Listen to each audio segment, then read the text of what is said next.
What's good? This your boy Jay Shad. I've been away for a minute, but let's get straight to it, man. I want to talk about Caitlin Clark real quick. It's going to be a quick video, man. Caitlin Clark in the WNBA is already one of the best players. And a lot of people's like, how? She didn't have, she had all these turnovers.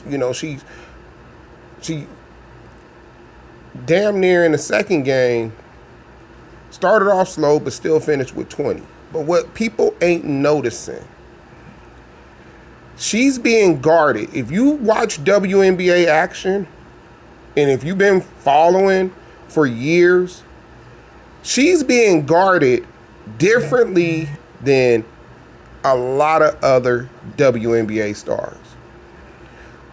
They're putting somebody taller on her, and their main job is to front her the whole time. There's no, let me just stay 2 feet in front of her. I gotta front her the whole time. On top of that, she's still scoring. She got 20 against the Liberty right now. They getting beat, but didn't nobody say she was about to come and win a championship with them when they drafted her number one. So it's a reason why they drafted her number one, and they drafted Boston last year number one. It's because they don't have a good team. But once by the year end, Caitlin Clark will be one of the best players, and I'm not afraid to say it. She'll be a top 10 player in the WNBA. Yeah, it's a learning curve, and she done found her learning curve in 3 games. And like I said, she's not being guarded like regular WNBA stars. She's being guarded. They're hedging her hard. They trying to get the ball out their hand. They don't do that on Breanna Stewart. They don't do that on none of the other WNBA stars. They guard her all the way out to half court most of the time. And then they send help to flank her way. When I'm watching Ineske, they're not doing that to her. She's not being guarded the same.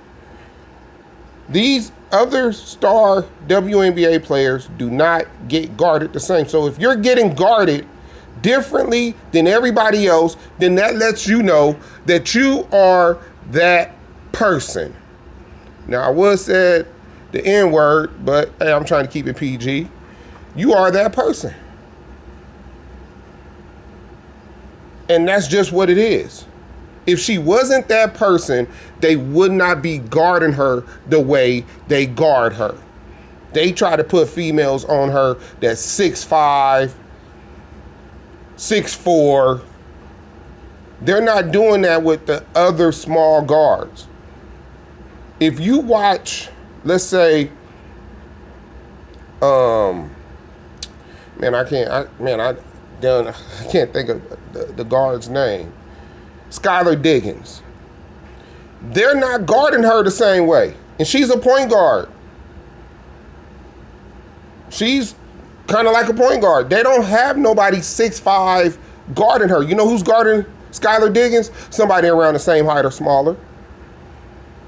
But when you could shoot the way Caitlin Clark can shoot, then you got to switch it up a little bit. You got to really guard her. So let me say this. When they draft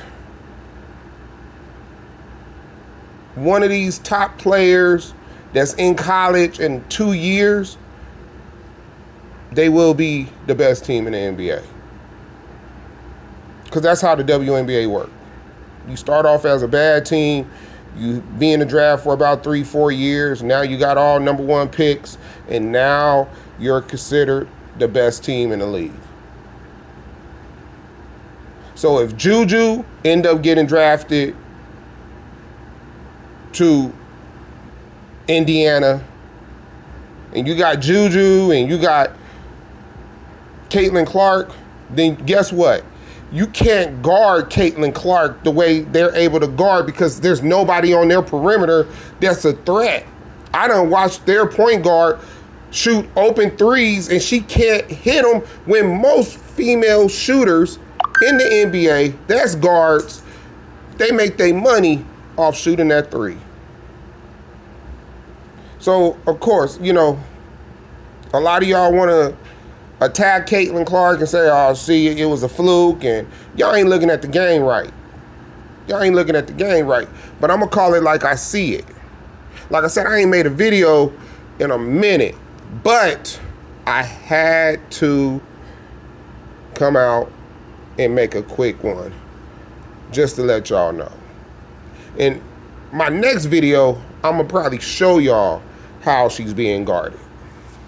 Until then, this your boy Jay Shad. Shout out to the Behind the Bench Sports Group, and we out.